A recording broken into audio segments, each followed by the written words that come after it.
The first law of the galactic. Don't attack the human children, but Galactic Council broke it. 300 years ago, humanity learned a terrible lesson. They had just discovered faster than light travel. They were young and hopeful. They believed the galaxy would welcome them with open arms. They were wrong.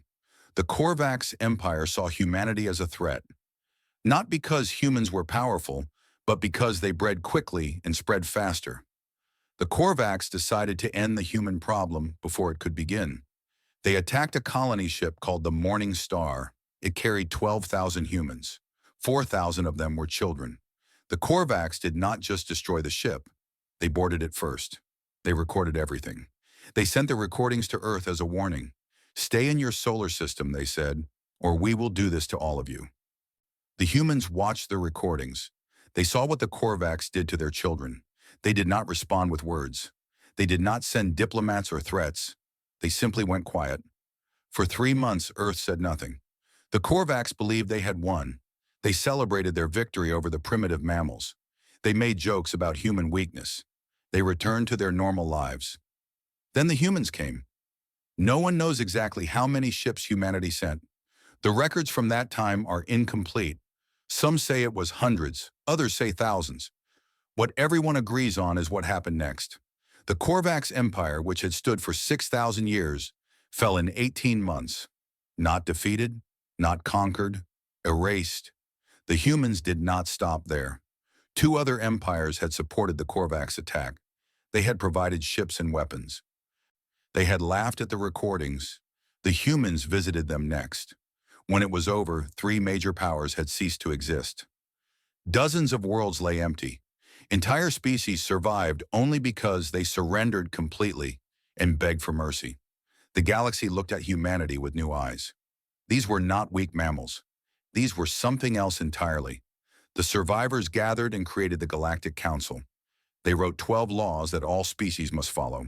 These laws covered trade, territory, warfare, and diplomacy. But the first law, the one written before all others, was simple. It was absolute. It allowed no exceptions. No species shall harm, threaten, or abduct human children, ever, for any reason. The punishment for breaking this law was not specified. Everyone understood why. The punishment would be whatever humanity decided it should be, and no one wanted to find out what that meant. 3 centuries passed. The galaxy changed. New species rose to power. Old empires faded. Humanity became a quiet presence in galactic affairs. They traded peacefully. They shared technology freely. They mediated disputes between warring factions. They asked for almost nothing in return. Young species began to wonder if the old stories were true. Surely they were exaggerated. Surely no single species could destroy 3 empires. Humans seemed so friendly, so reasonable, so soft. Ambassador Kira Vasquez had served on the Galactic Council for 15 years. She was 53 years old, with gray streaking her black hair and laugh lines around her dark eyes. She was known for her patience, her fairness, and her genuine fondness for alien cultures. She had learned to speak 9 different languages. She remembered the birthdays of her colleagues' children. She brought gifts from Earth during holidays. The other ambassadors liked her. Some even considered her a friend. They had forgotten what she represented. They had forgotten what slept behind her gentle smile. The current council was dominated by the Veth hegemony. The Veth were an insectoid species, tall and angular, with compound eyes that reflected light like black mirrors. They had risen to power over the last century through clever politics and aggressive expansion. Their leader, Archon Zethryx, was ambitious and proud. He believed the galaxy was ready for new management. Zethryx had studied human history carefully. He noted that humanity had not fought a major war in over 200 years. Their military had shrunk. Their people had grown comfortable. They spent their time on art and science and exploration. They had become peaceful. To Zethryx, peaceful meant weak. He began building a coalition in secret. Other species joined him, species that resented human influence, that wanted more power for themselves. They whispered in dark rooms about a new order, a galaxy where humanity knew its place. Zethryx was careful. He did not attack human worlds directly. He was not stupid. Instead, he pushed boundaries. He claimed disputed territories. He imposed unfair trade agreements. He tested human patience, waiting to see how far he could go. The humans complained through diplomatic channels. They filed protests. They requested meetings. They did everything a peaceful species would do. Zethryx smiled with his mandibles. His theories were correct. The humans had lost their fire. On a bright Tuesday morning on Earth, a school transport named the Stellar Wanderer departed from Singapore Orbital Station. It carried 847 children, ages 10 to 14. They were going on an educational tour of the Kepler Nebula, one of the most beautiful regions in known space. Their teachers had planned the trip for months. The children were excited. They had never seen a nebula up close. The transport's route took it through the edge of Veth-controlled space. This was normal. Many shipping lanes crossed through different territories. The Veth had never interfered with civilian traffic before. There was no reason to expect trouble. The Stellar Wanderer sent its last routine transmission at 1400 hours, Galactic Standard Time. Everything was normal. The children were eating lunch. Some were watching the stars through the observation windows. Others were playing games or doing homework. Then the ship went silent. Admiral Marcus Chen was 71 years old. He had served in the Earth Defense Fleet for 50 years, though he had never fired a shot in anger. His career had been peaceful, filled with training exercises and diplomatic escorts. He was looking forward to retirement. He wanted to grow vegetables and play with his grandchildren. His communicator woke him at 3 in the morning. He answered it with the grumpy irritation of an old man disturbed from sleep. The irritation died when he heard the message. A school transport was missing. 847 children. Last known position was in Veth space. Chen sat on the edge of his bed for a long moment. His wife watched him with worried eyes. She had been married to him for 45 years. She had never seen that expression on his face before. It frightened her. Chen dressed slowly and carefully. He kissed his wife goodbye. He did not tell her what was happening. He could not find the words. At Defense Command, the senior staff assembled in silence. They reviewed the data. The Stellar Wanderer had not suffered mechanical failure. Its distress beacon had not activated. It had simply stopped transmitting. Someone had taken it. The question was who and why. Ambassador Vasquez received the news during a council session. She was discussing trade regulations when her aide handed her a tablet. She read the message. Her face did not change. Her voice did not waver. She excused herself politely and left the chamber. In the hallway, away from alien eyes, she allowed herself one moment of emotion. Her hands trembled. Her jaw tightened. Then she took a deep breath and became the ambassador again. There was work to do. She requested an emergency council session. The request was granted within the hour. Representatives from 37 species gathered in the Great Chamber, curious about what could warrant such urgency. Vasquez stood before them and explained the situation. A human school transport was missing. Children were involved. She requested the council's assistance in locating the ship. Archon Zethryx expressed deep concern. He promised a full investigation by Veth authorities. His compound eyes showed nothing. But Vasquez noticed something. When she mentioned the children, several Veth delegates glanced at Zethryx. Just for a moment. Just long enough. The elder species noticed too. The Corvani ambassador, whose ancestors had barely survived humanity's first war, quietly left the chamber. Within an hour, she had booked passage home. On Earth, a protocol activated. It had no official name. It existed in no public database. It was simply a series of messages, sent through channels that officially did not exist, to people who officially had no military role. In a small town in Montana, a retired sergeant received a notification on a device he had not looked at in 30 years. He read the message. Then he went to his basement and opened a locked cabinet. Inside were things he had hoped never to touch again. In Tokyo, a grandmother who ran a flower shop closed early. She told her employees she had a family emergency. They did not question her. They did not know that she had once commanded a destroyer. In São Paulo, in London, in Cairo, in 1,000 cities across human space, similar scenes played out. Old soldiers remembered their training. Reserve fleets that did not exist began powering up in shipyards that did not appear on any map.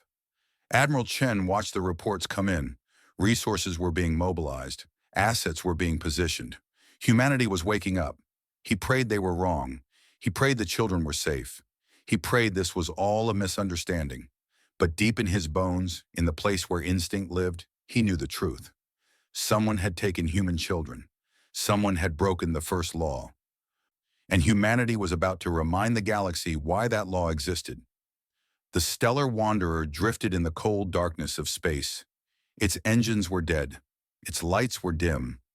Armed Veth soldiers patrolled its corridors, their clawed feet clicking against the metal floors. They had taken the ship 6 hours ago. It had been easy. The transport had no weapons. Its crew had surrendered immediately. The children were gathered in the main cargo hold. 847 young humans sat on the cold floor, surrounded by aliens twice their height. Some of the younger ones were crying. The older ones tried to comfort them, putting arms around shaking shoulders and whispering that everything would be okay. David Okonkwo was one of the teachers. He was 34 years old, tall and thin, with gentle eyes and a calm voice. He had taught history for 8 years. He had never imagined he would become part of it. When the Veth boarded the ship, David had gathered as many children as he could. He had kept them calm during the terrifying moments when soldiers pointed weapons at them. He had spoken softly, steadily, telling them to stay together, to stay quiet, to trust him. Now he sat in the cargo hold with the others. His mind was racing, but his face showed only peace. The children needed him to be strong. He would not let them down. A Veth officer approached him. The alien was tall, with dull green chitin and eyes like pools of oil. He looked at David the way a person might look at an insect. "You are the leader of these small ones?" the officer asked. His translator gave his words a buzzing quality. "I am one of their teachers," David said. "Why have you taken us? We are civilians. We have done nothing wrong." The officer made a sound that might have been laughter. "You are leverage," he said. "Your species has forgotten its place. The Archon will remind them." David felt cold fear in his stomach, but he did not show it. "The children are hungry," he said. "They need food and water. Some of them need medicine." The officer stared at him for a long moment. Then he turned and walked away without answering.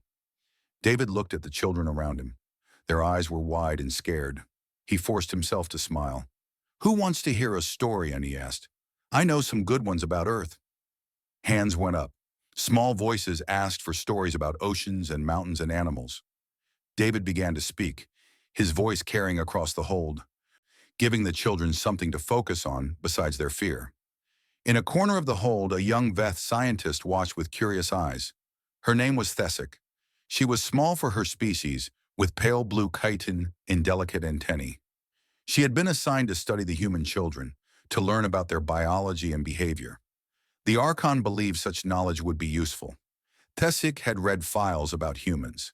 She knew the statistics. She knew their biology. But watching them now, she felt confused. These children were so small, so fragile. Their soft skin bruised easily. Their bones were thin. They needed constant food and water. By Veth standards, they were weak beyond belief. Yet they were not behaving like weak creatures. They were not screaming or fighting or trying to escape. They were sitting together, listening to their teacher tell stories, drawing strength from each other. There was something in their eyes that Thesic did not understand, something that looked almost like defiance. She made notes in her tablet and tried to ignore the strange feeling in her thorax. On the Veth homeworld, Archon Zethrix reviewed his plans with satisfaction. Everything was proceeding perfectly. The humans would soon learn that they could not threaten the hegemony without consequences. His advisors were less confident. Several of them had studied history. They knew what humans had done in the past. They tried to warn him. "The first law exists for a reason," one advisor said. "Our ancestors saw what happened to the Korvax. We should not risk the same fate." Zethrix waved a claw dismissively. The Korvax were fools. They attacked human colonies directly. They recorded their atrocities and sent them to Earth. They gave humanity a reason to unite. We are smarter. We have taken hostages. The humans will negotiate. They will make concessions. They will learn to respect Veth power. "And if they do not negotiate," another advisor asked quietly, "if they respond as they did before?" Zethrix laughed. "Look at them. They have not fought a war in 2 centuries. Their military is a shadow of what it once was. They are soft. They are weak. They will talk and complain and file protests. That is all they know how to do now. The advisors exchanged glances but said nothing more. The Archon had made his decision. They could only hope he was right. In the great chamber of the Galactic Council, Ambassador Vasquez stood before the assembled representatives. Her voice was steady and calm. Her words were careful and precise. 36 hours ago, a human school transport disappeared in Veth-controlled space. It carried 847 children. We have received no ransom demand. We have received no communication of any kind.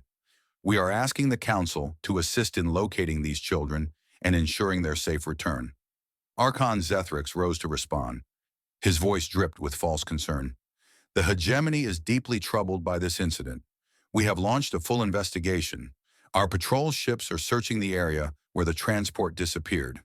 We will share any information we discover. Vasquez looked at him with dark eyes. The transport's last known position was deep within Veth territory, far from any shipping lanes. It seems unusual that it would be there by accident. Space is vast, Zethryx said smoothly. Accidents happen. Navigation errors occur. We should not jump to conclusions. No, Vasquez agreed. We should not. But I want to be very clear about something. She paused, and when she spoke again, her voice carried a weight that made several delegates shiver. Those are our children. We want them back. We will do whatever is necessary to bring them home safely. Is that a threat, Ambassador? It is a fact, Archon. Take it however you wish. The session ended without resolution. Vasquez returned to her office and began making calls. Within hours, she had spoken to Earth's defense minister, 3 fleet admirals, and the human president herself. The response was being coordinated. Assets were being moved. And somewhere in the dark of space, humanity's hidden strength was beginning to stir. The children had been held for 2 days now. David had established a routine. Mornings were for exercise, simple stretches and movements to keep bodies healthy. Afternoons were for lessons, history and science, and mathematics taught from memory. Evenings were for stories, tales of Earth and humanity and hope.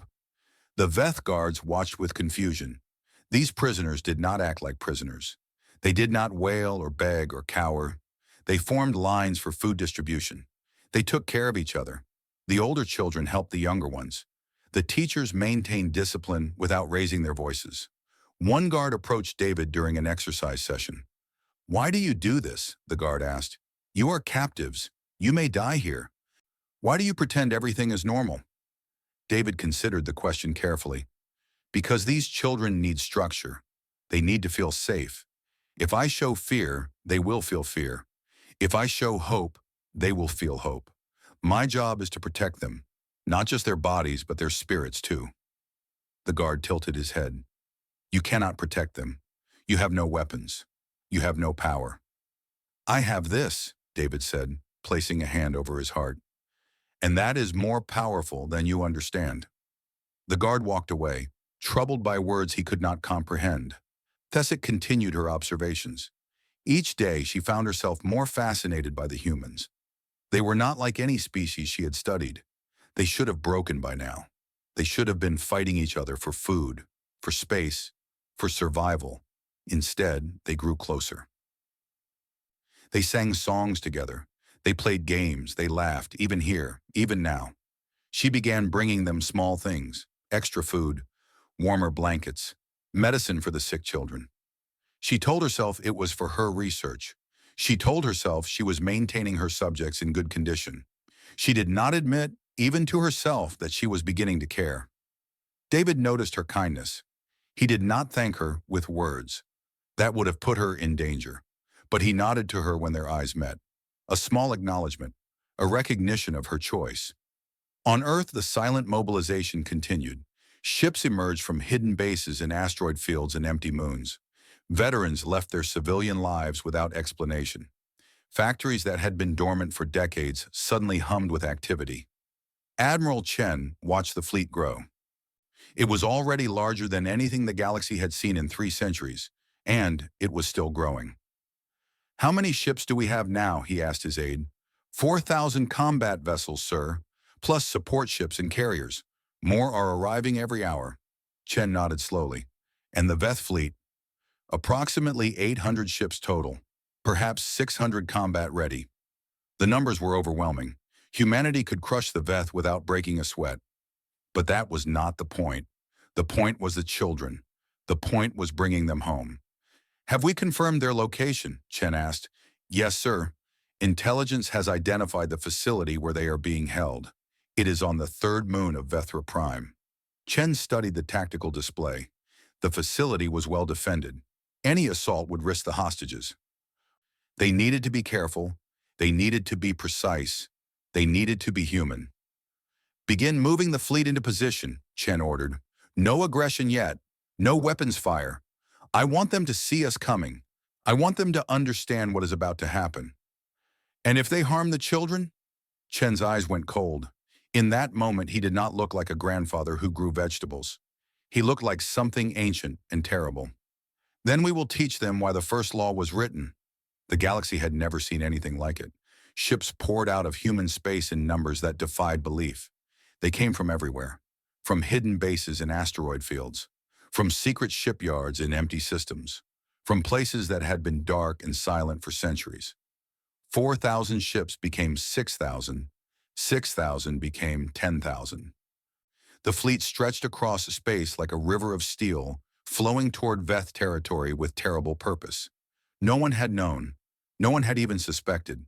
While humanity played at peace, while they shared technology and mediated disputes and seemed so harmless, they had been building, preparing, waiting for the day when someone would forget why the first law existed. That day had come. Ambassador Vasquez requested one final council session before departing. The chamber was only half full. Many species had already recalled their representatives. The elder races, those who remembered the old wars, wanted to be far away from what was coming. Vasquez stood at the podium and looked at the remaining delegates. Her face was calm, her voice was soft, but there was something in her eyes that made even Archon Zethrix uncomfortable.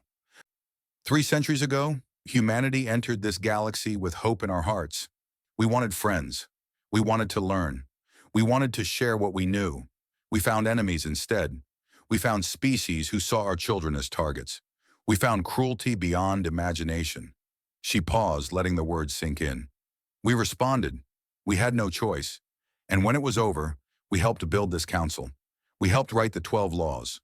We asked for almost nothing in return. Just one thing, one simple request. Her voice hardened. "Do not harm our children." The chamber was silent. Even the translation devices seemed to hold their breath. "For 300 years, we kept the peace. We grew soft in your eyes. We forgot how to hate. We forgot how to kill. We became the friendly humans, the peaceful humans, the weak humans." She smiled, but there was no warmth in it. "You were wrong." She removed her diplomatic credentials from around her neck. The chain was old, worn smooth by generations of ambassadors. She placed it carefully on the podium. "I am resigning my position, not because I have failed, but because what comes next is not diplomacy. What comes next is consequences." Archon Zethrix rose from his seat. "You threaten the council? You threaten galactic peace?" Vasquez looked at him with something close to pity. "I threaten nothing, Archon. I am simply telling you what is about to happen. You took our children. You broke the first law. Now you will learn why that law exists." She turned and walked out of the chamber. She did not look back. Across the galaxy, humans began to leave. Scientists abandoned research stations in the middle of experiments. Doctors finished treating their current patients and departed without explanation. Teachers said goodbye to their alien students. Merchants closed their shops and headed for human space. The departures were quiet and orderly. No announcements were made. No explanations were given. Humans simply packed their bags and left one by one, until alien cities that had grown used to human presence suddenly felt empty. Species that had relied on human technology found themselves struggling. Human engineers had maintained critical systems. Human doctors had treated difficult cases. Human mediators had resolved disputes. Without them, problems began to pile up. A trading hub in the outer territories lost half its power when the human technicians who maintained its reactors departed. A hospital on Corvin 4 faced a crisis when its human surgeons left in the middle of critical cases. A border dispute that humans had been mediating flared into open conflict when the mediators disappeared. The galaxy realized, too late, how much they had depended on the species they had dismissed as soft. On the Veth homeworld, panic was beginning to spread. The human fleet had crossed the border 3 hours ago. Defense stations that were supposed to stop them simply moved aside. Patrol ships that were supposed to challenge them turned off their weapons and watched them pass. Archon Zethrix demanded explanations. His commanders gave him excuses. The human fleet was too large. Our forces would be destroyed. We need to consolidate our defenses. Then consolidate, Zethrix screamed. Form a defensive line. Stop them. His chief military advisor shook his head slowly. We have 800 ships, Archon. They have over 10,000. If we form a defensive line, they will break through it in hours. If we scatter, they will hunt us down one by one. There is no military solution to this problem. Then what do you suggest? Return the children, beg for mercy, hope they are still the peaceful species we thought they were. Zethrix's compound eyes blazed with fury. Never. I will not show weakness. The humans are bluffing. They will not attack. Archon, the advisor said quietly, they are not bluffing. I have studied the old histories. I have seen what they did to the Korvax. They are not coming to negotiate. They are coming to deliver judgment. Zethrix struck him across the face with a clawed hand. Get out, all of you. I will handle this myself. The advisors left in silence. Most of them began making arrangements to flee. In the detention facility, the children had been held for 5 days. David had kept them together, kept them strong, kept them hoping. But supplies were running low. Some of the children were getting sick. He did not know how much longer they could last. Thessic brought medicine again that night. She had risked much to get it. If her superiors found out, she would be executed for treason. Why do you help us? David asked quietly, making sure no guards were watching. Thessic considered the question. Because what we are doing is wrong. I knew it from the beginning. I just did not have the courage to admit it. And now? Now I have seen your children. I have watched them comfort each other. I have heard them sing songs about their home. I have seen their strength. She paused. They are not what I expected. You are not what I expected. David nodded slowly. What did you expect? Monsters. The stories say you are monsters. Destroyers of worlds, killers of billions. I expected to find creatures of pure violence. And instead I found children who share their food with each other, teachers who tell stories to keep spirits high, a species that seems so gentle, so kind. She tilted her head. How can you be both? How can you be the destroyers and also this? David was quiet for a long moment. We are human, he finally said. We contain everything, love and hate, mercy and vengeance. We choose who we want to be. Most of the time, we choose to be kind. But when someone hurts our children, he trailed off. What happens when someone hurts your children? David looked at her with old sad eyes. Then we stopped choosing to be kind. The human fleet reached Veth space proper on the 6th day. 10,000 warships spread across the sky like a plague of stars. They did not attack. They did not need to. Their presence alone was enough to paralyze the hegemony. Admiral Chen broadcast a single message to the Veth homeworld. His voice was calm, almost gentle. People of Vethra, your government has taken 847 human children. They have been held for 6 days. We have come to bring them home. If they are returned to us unharmed, we will leave in peace. If they are not, we will come down there and get them ourselves. You have 6 hours to decide. That was all. No threats of destruction, no promises of vengeance. Just a simple statement of fact. Across the hegemony, Veth citizens watched the message and felt true fear for the first time in their lives. The human fleet was not a bluff. It was not a negotiating tactic. It was a promise. Some began demanding that the government release the children. Others tried to flee to neighboring territories. Military officers started surrendering their ships without orders, hoping that cooperation might earn them mercy. Archon Zethrix watched his empire crumble around him and refused to accept reality. He still believed he could win. He still believed the humans were weak. He sent a response to Admiral Chen. The children are now hostages of the Veth hegemony. Any attempt to rescue them will result in their deaths. Withdraw your fleet or face the consequences. Chen received the message on his command bridge. He read it once. Then he looked at his officers with cold eyes. Launch the drop pods, he said quietly. We're going to get our children. Across the fleet, hatches opened. Thousands of pods fell toward the planet below, each one carrying soldiers who had volunteered for this mission.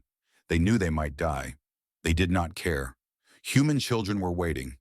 The invasion of Vethra Prime had begun. The drop pods fell like metal rain. Thousands of them streaked through the atmosphere, leaving trails of fire across the sky. Veth defense systems tried to shoot them down, but there were too many. For every pod destroyed, 100 more got through. Admiral Chen watched from orbit as his soldiers descended. Each pod carried 4 Marines. Each Marine was a volunteer. They had been told the mission would be dangerous. They had been told they might not survive. Every single one of them had stepped forward anyway. On the surface, Archon Zethrix watched the invasion with growing horror. This was not supposed to happen. The humans were supposed to negotiate. They were supposed to be afraid. They were supposed to be weak. Reinforce the capital defenses, he screamed at his commanders. Stop them! But his commands were falling on deaf ears. Across the planet, Veth military units were surrendering without firing a shot.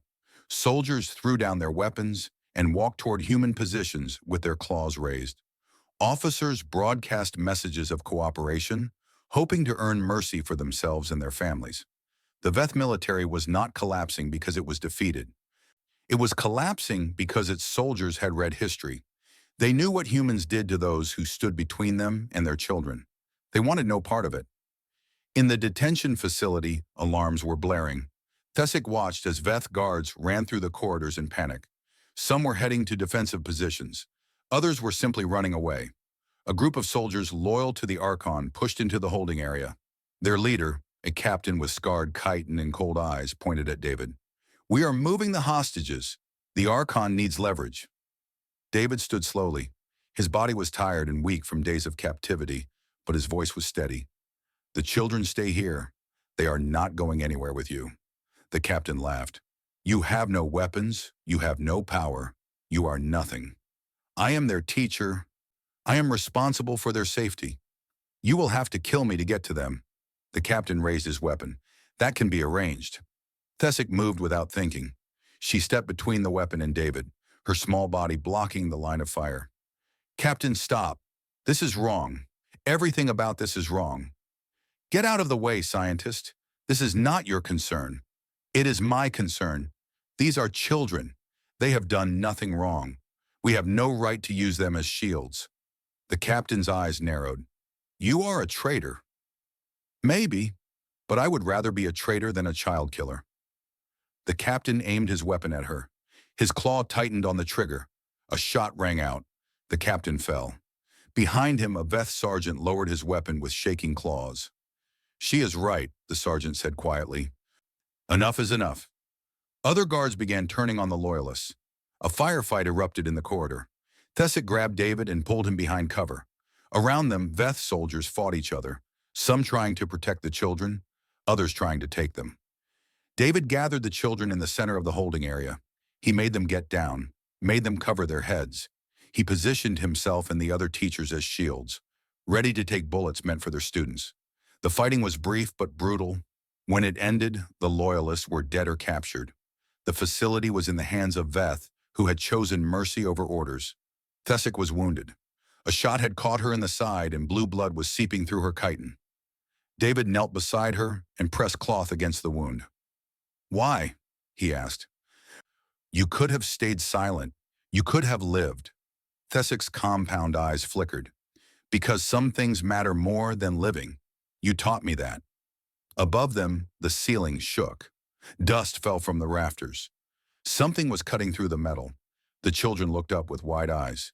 The younger ones whimpered with fear, but the older ones recognized the sound. They had heard it in history lessons. They knew what was coming. A section of ceiling collapsed inward. Through the hole came human Marines dropping on cables, weapons ready. They wore heavy armor and carried rifles that hummed with energy. Their faces were hidden behind dark visors. The first Marine to touch the ground swept his weapon across the room, assessing threats. Then he saw the children, 847 pairs of human eyes, looking up at him with hope and relief and joy. He removed his helmet. He was young, barely older than some of the students, with tears streaming down his face. "We're here," he said, his voice breaking. "We're here to take you home." The children began to cry, not from fear this time, but from relief. They rushed toward the Marines, hugging them, thanking them, asking if their parents knew they were safe. David stayed with Thessic. She was losing blood quickly. Her breathing was shallow. A Marine medic approached them, medical kit in hand. He looked at Thessic for a moment, taking in her alien features, her Veth uniform, her wound. "She protected the children," David said. "She risked everything to keep them safe." The medic nodded once. Then he knelt beside Thessic and began treating her wound. "Hang on," he said gently. "You're one of ours now." Thessic's eyes widened with surprise. She had expected the humans to let her die. She had expected vengeance. Instead, she found mercy. Outside the facility, the battle for Vethra Prime was ending. The Veth military had effectively surrendered. Archon Zethrix had been captured trying to flee the capital in a private transport. His coalition had collapsed. His allies had abandoned him. His empire was in ruins. Admiral Chen received confirmation that the children were safe. All 847 of them. Tired, scared, hungry, but alive. Not one had been seriously harmed. He closed his eyes and let out a breath he had been holding for days. Then he opened a channel to the fleet. "All ships, stand down from combat operations. The children are safe. I repeat, the children are safe." Across the fleet, cheers erupted. Soldiers who had been ready to fight to the death suddenly found themselves weeping with relief. The mission was complete. They were bringing the children home. On the surface, David helped carry Thessic to a human medical transport. She would be taken to a hospital ship in orbit, treated by the best doctors humanity had. Her wound was serious but not fatal. She would survive. As they loaded her onto the transport, she grabbed David's hand with weak claws. "What will happen now?" she asked. "To my people? To my world?" David looked out at the sky, where human ships hung like steel stars. "That depends on your people. But I can tell you this. We came for our children. We got them. Now we have a choice to make." "What choice?" "Whether to show you the same mercy you showed us." The transport doors closed. The engines hummed. The Sikh was carried away toward healing and an uncertain future. David turned back to the children. They were being loaded onto transports of their own, given food and water and warm blankets. Marines who had been trained for combat were now carrying toddlers on their shoulders and holding hands with frightened preteens. One Marine approached David. "Sir, we need to get you to medical. You're injured." David looked down at himself. He had not noticed the cuts and bruises, the exhaustion, the toll that 6 days of protecting 800 children had taken on his body. "I'm fine," he said automatically. The Marine smiled behind his visor. "With respect, sir, you're a hero. Heroes still need doctors." David allowed himself to be led to a transport. As he boarded, he took one last look at the facility that had been their prison. Smoke rose from its damaged sections. Veth soldiers sat in neat rows with their claws bound, awaiting judgment. The first law had been broken, but the children were safe, and now the galaxy would watch to see what humanity would do next. The galaxy held its breath. 10,000 human warships surrounded Vethra Prime. The Veth military had surrendered. The Archon was in chains. The children were safe aboard hospital ships, being treated for minor injuries and trauma. Everyone expected vengeance.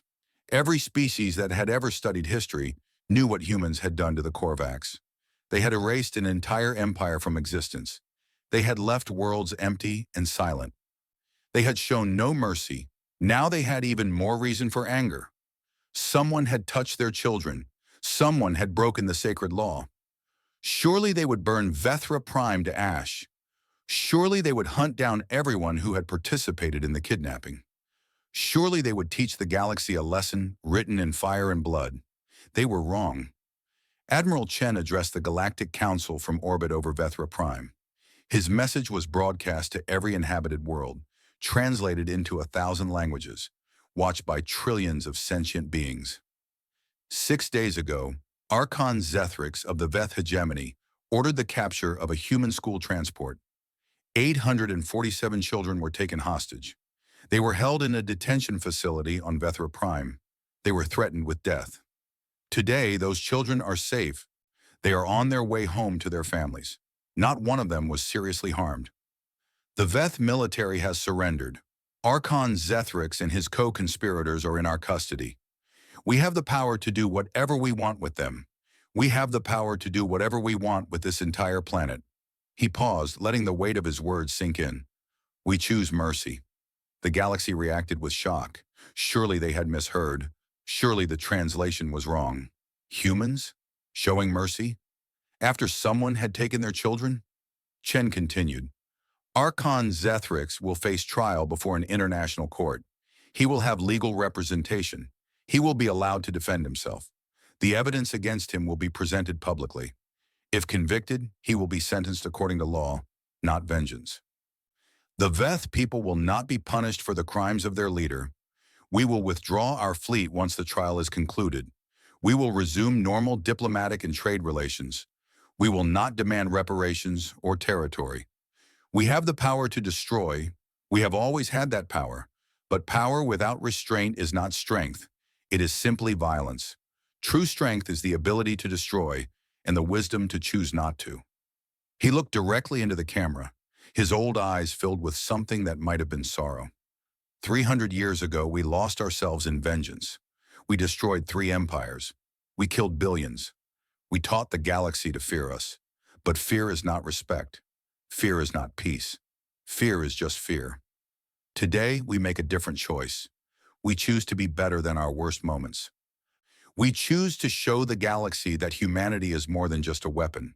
We are a civilization. We are a people. We are capable of mercy, even when mercy is hard. Let this be our lesson to the galaxy. Not the lesson of fire and death, the lesson of restraint, the lesson of forgiveness, the lesson of hope. The broadcast ended. Across the galaxy, beings of every species stared at their screens in stunned silence. The trial of Archon Zethryx lasted 3 weeks. It was conducted fairly and publicly. Evidence was presented. Witnesses testified. The Archon was allowed to speak in his own defense.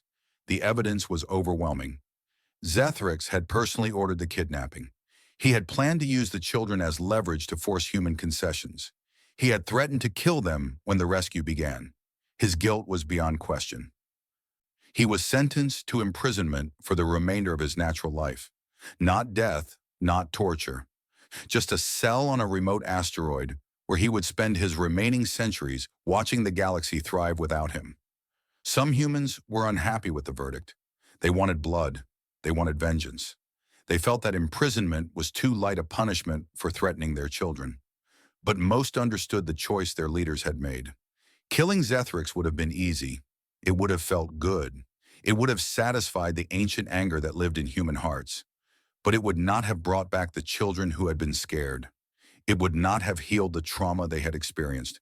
It would have only added more blood to a galaxy that had already seen too much. Mercy was harder. Mercy required strength. And in showing mercy, humanity proved that it had grown beyond its violent past. Thessic recovered from her wounds aboard a human hospital ship.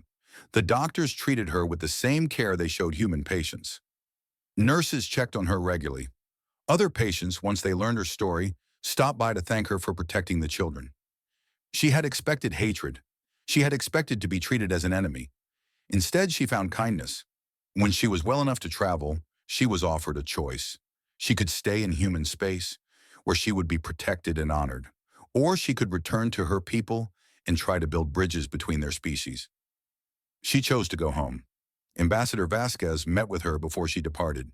The human woman looked tired. The past weeks had aged her. You saved lives, Vasquez said. You risked everything to protect children who were not your own. That matters. I only did what was right. Doing what is right is never only anything. It is the hardest choice any of us can make. Vasquez handed her a small device. This is a direct communication link to me. If you ever need help, if you ever feel unsafe, use it. Humanity owes you a debt. Thesic accepted the device with trembling claws. Why? I am Veth. My people did this terrible thing. You are Thesic. You chose courage when it would have been easier to choose silence. Your species does not define you. Your choices do. The two females looked at each other across the vast gulf of biology and culture. Then slowly they embraced, a human and a Veth, holding each other in a gesture that transcended words. David Okonkwo returned to teaching. He received medals and honors that he never wore. He gave interviews that he never enjoyed. He wanted only to return to his classroom, to his students, to the life he had chosen long before he became a hero. The children he had protected grew up. They scattered across human space, pursuing careers and families and dreams. But they never forgot those 6 days in captivity. They never forgot the teacher who had kept them safe, the stories he had told, the strength he had shown. Some became teachers themselves. Others became diplomats or soldiers or scientists. All of them carried the lesson David had taught them. Strength is not about power. Strength is about choice. The first law was never rewritten. It did not need to be. But in the archives of every species, a new annotation was added, a note that scholars would study for centuries. In the year of the broken law, humanity proved that they were more than warriors. They proved that mercy could be stronger than vengeance. They proved that civilization could triumph over savagery. This is the true lesson of the first law, not fear of human power, respect for human wisdom. 50 years later, on a quiet evening on the Veth homeworld, an elderly female sat with her grandchildren. She was old now, her chitin faded to pale gray, her antennae bent with age, but her eyes were still sharp, still filled with memories of a younger time. Tell us the story again, grandmother, the children begged. Tell us about the humans. Thesic smiled with her mandibles. She had told this story many times. She would tell it many more. It was important. It was history. It was hope. Long ago, she began, before you were born, our people made a terrible mistake. We hurt human children. We broke the most sacred law in the galaxy, and the humans came for us with fire in their eyes and steel in their hands. The children shivered with delicious fear. They had heard this part before. They knew what came next. But they did not destroy us, Thesic continued. They had the power to burn our world to ash. They had the right, some would say. But they chose differently. They chose mercy. They chose forgiveness. They chose to show us that strength is not about destruction. It is about restraint. Why, grandmother? A small child asked. Why did they not punish us? Thesic reached down and stroked the child's head with gentle claws. Because that is what makes them human. Not their weapons or their ships or their technology. Their hearts. Their capacity for compassion. Their ability to choose love over hate, peace over war, mercy over vengeance. She looked out the window at the stars. Somewhere out there, humanity was living and growing and building. Somewhere out there, children were playing and learning and dreaming. That is why we keep the laws, little one. Not because we fear what humans will do, but because we have seen what they choose not to do, and we must be worthy of that choice. The children nodded solemnly, absorbing the lesson as generations had before them. And across the galaxy, on 1,000 worlds, the story was told again and again. The story of the day humanity could have chosen vengeance and chose mercy instead. The first law remained unbroken forever after, not because species feared human wrath, but because they had learned to respect human wisdom. And that in the end was humanity's greatest victory.